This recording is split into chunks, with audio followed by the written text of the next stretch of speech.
This is me, and this is my display with LA Girl. I thought that we could do a walkthrough of each product and we can talk about how I use them, maybe inspire you, give you some ideas. I'm excited for this one. Now, I feel like the white is going to be the easiest to understand here. White lifts, it lightens. So if something is just a little bit too dark, now this one's quite a bit dark, but it's a really great example. We're going to take a whisper of the white and then we'll just lift it. Let's see where that takes us. Yeah, that's pretty good. So anytime that we're using white, we're just lifting, we're lightening. I also want to mention that the mixing pigments, this one and the blue that are in the display, are this very thin gel texture. You can see it's really nicely pigmented, but I always get asked if what I use would change the formula. You're using such a small amount, and this particular formula is so thin and pigmented, it does not mess with my wear times ever. So that's why I always feel like it's really important for me to showcase products like the ones from LA Girl that are very thin, very pigmented, because I don't want you to mixy and then it mess with the wear time. So anything that I ever show mix on my cheek, it's not going to betray you later. This is so special to me because this is one of the first color correctors that I ever showcase, and it just holds such a special place in my heart. It also really helped me grow in color theory. And I know that the blue can look so scary, but if a lot of your foundations are very peach, very orange, that's when we're going in with our blue. Let me show you this texture really quickly. Again, it's that gel, but this one isn't as scary as it may seem. Do you see how it's not just terrifying? It has perfect amount of pigment and it can correct even into a darker skin tone, but it's not a very scary, super intimidating blue. It's still gonna do the job. See it start to neutralize, isn't that cool? Literally cool. But it isn't hard to work with. That's what I'm getting at. So really quickly, class, if it needs lightened, we're gonna reach for the white, but then that is still too orange for me. So if it's too orange, too peachy, we're going to work in some of the blue. All right, class, let's keep going. Next up in the display, we have these shades. We got our white, our orange, peach, pink, and green. What does all this do? Let me show you. So we're going to talk about the white one first. This one's more of a concealer. That's why it's going to be better on top instead of mixing. We're wanting to use this more on top of our concealer. So if you wanted to take a little bit of the white and brighten here, I do recommend, I tell you all the time, it's better to have balance. Notice that my concealer is very close to my skin tone. That's when this kind of brightening fun time can really work out nicely for you and not turn gray. So we could just highlight there. Think of the white as a highlight, and it's going to go on top. I do like this one on top of concealer. Isn't that fun? And then we can connect it, and it's just going to lift what's already on your face. We're still talking about the white. I did want you to see it up close. Look at how nice that looks. And then we could even take a little bit on our brow. Just flip the brush around. Just to highlight a little bit. You could set it if you wanted to. Pretty sure I can get it thin enough. It's just anywhere. Think of this as a spotlight in a tube. That's a really good way to look at it. But I always want to stress that it's important to have your skin tone underneath this. If I'm already highlighting a very light concealer, that's when it could turn a little gray. But if I'm wanting to spotlight, having that balance and then brighten, it's delightful, my friends. Spotlight in a tube. Let's chat about the pink now. So let's just look at this as a corrector underneath the eye. Now this is going to be for very fair skin if we're using it as a corrector. Now that doesn't mean if you have a medium tan and even a deep. I've seen deep skin use this as an under eye brightener. It's very creative. I want you to have fun. But that being said, let's start with the basics. So if you have very fair skin, sometimes our under eye can be a little blue-green, and it can actually be more green than what we think. So we could absolutely use this underneath here to neutralize. Now I'm already a little bit more tan than usual at my most winter shade, I can absolutely use this as a corrector, but right now it's gonna go a little bit more brightener. So if you have green underneath your eyes and you are a very fair skin tone, that is where we're gonna reach for the pink as a corrector. Now, I like to use the pink corrector. Listen, my friends, you could use the white because remember, you're just lifting, but I like the pink to take a really scary blush. Y'all know I'm not scared of this blush, but some of us are. I get that. Not everybody wants to cover their brows and wear red blush everywhere like I do. So what we can do is just do a little mixy. Oh, look how pretty that is. And it's so neon. So anytime you add a lot of a white base to something, you can get a very neon shade. So that is another really fun way that I like to use. I'm looking for a brush. Let me grab a brush, but it's another fun way I like to use the pink. Now, while there's not a ton of pink pigment here, if you compare it to the white, you can see that it would make a little bit of a difference. There you go. There's the white compared to the pink. You can see it's not quite as bright. So that's why I like to mix it with the blush. And then another way I like to use the pink is as a blush transition, which is really, really fun. So let's blend this out.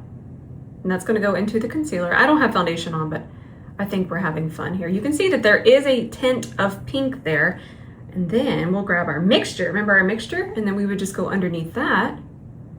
And it just makes everything a little bit more seamless and blended. Yes, it's a little technical, it's a little sassy. It might not be an everyday situation for some. It is for me.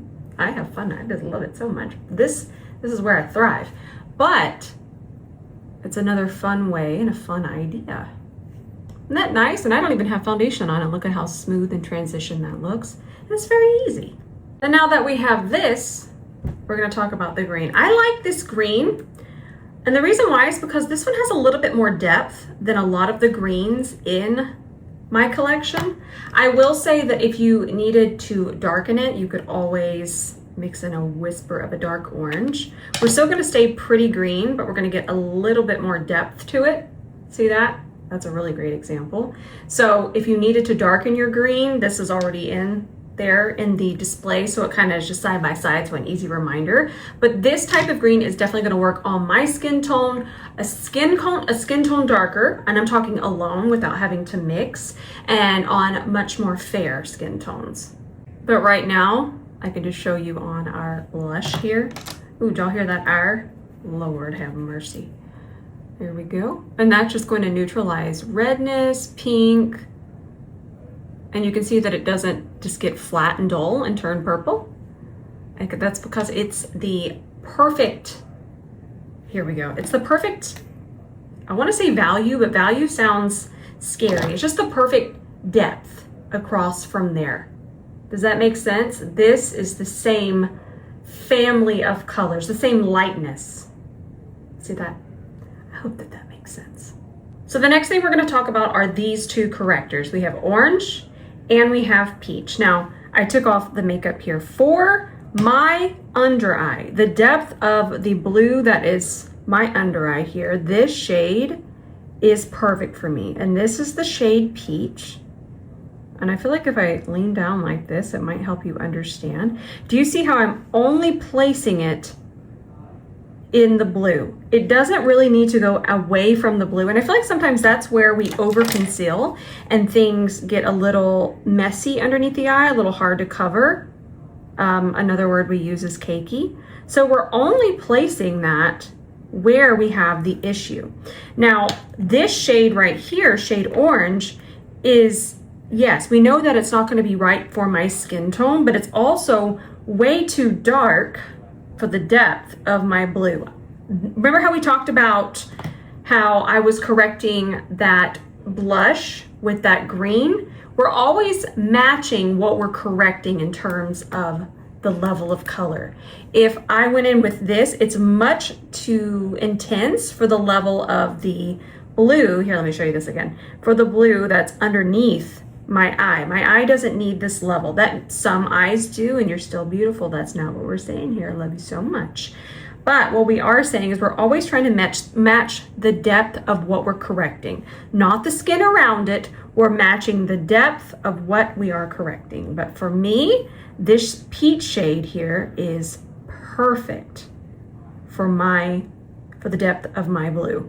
Now, if your under eyes are around this level of depth, that's when we're going to reach for the orange shade. And I do want to show you how I like to do a more pigmented corrector like this. I also want to mention this one is not in the display, but they do have this option. Sometimes we need to go a little bit more red, and I want to show you the difference. Doesn't matter if this is what you need, please go get it. Don't feel just trapped by my display. I mean, obviously I feel like y'all know that. But this shade can also be a really great shade for this level of depth, but this one can work with what we have here. If we were any darker than this, we might need this. I feel like this one right here, and I wanted to do this so you can see this difference, and I wanted to talk about the one that wasn't in my display. That one right there might actually need this reddish shade. This level of depth right there, that one can definitely do orange. And don't worry about it completely disappearing, my friends. What you're doing, and I've talked about this a few times, so that does look pretty good. You are lifting the color of this brown. Also, this type of under eye, it can turn a little gray, and there's actually sometimes quite a bit of blue in gray. So what it's doing, it's neutralizing that, and it's lifting, so it becomes an even color that's much easier to cover. So if you've ever wondered, like this, I feel like when I first started, this is a great way. I always like to put myself in there. This just looked like clickbait, but it is absolutely not clickbait. It is color theory. So we're just lifting the darkness, and it also neutralizes any blue that might be in it.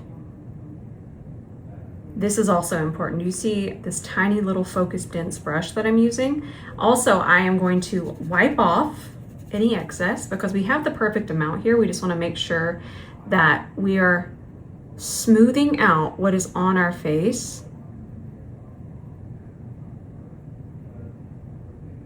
Oh, I also want to mention this color right here, which I'm going to put on. This is not in the display, but we are here to help, and it's not about that. This color right here, that's perfect for that. That's matching that depth perfectly. But also if you're wanting to cover a tattoo, this shade reddish is the one that you would reach for to cover the tattoo. Now let me get this super smoothed out, and we will cover this with some foundation. So then I take my foundation concealer and I just get it really flat across the back of my hand. And then I'll take a dense brush. I'm taking the concealer brush because I want you to know that you can use something this small. And you see how I'm tapping? And sometimes when you're using these very intense pigments, it does help to wipe your brush off in between, pick it up, and then just tap. Fun, right? Wipe off your brush and tap. So when it comes to an affordable pink powder, you can't beat this one. I love the sifter because y'all know how much I love when products pick up evenly. That way I don't have to get in here, beat the brush, even it out. I just love the idea of a sifter. C44, y'all. So we're just gonna take this, and I like to do a light layer. Let me get close. Do you see how nice that looks? Never looks cakey, doesn't betray you, picks up evenly. It's delightful. So then I'm gonna grab just a little bit more, evening it out on the sifter, and then continue my set. I like to set slowly. Whenever you're setting a little bit more slowly in these softer layers, that's when you get a super smooth under eye that wears for a very long time. I also wanted to show you this. You can see that you absolutely can work this powder in. It's not shiny by any means, but it also works into the skin so it doesn't leave a cast. That's a good thing, my friends. And I wanted to show you the other under eye with a puff. Again, just picks up so evenly. This one needs to be worked in a little bit more. I've been yapping. It's always important to smooth out, no matter what powder you're using. Look how nice this looks. And brightening. Very nice and very affordable. Last but not least, we have our setting sprays. Now, you can see that I love them both pretty much equally.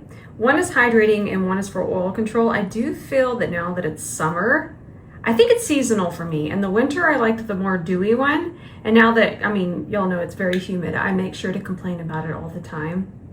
I don't like it, but I live here.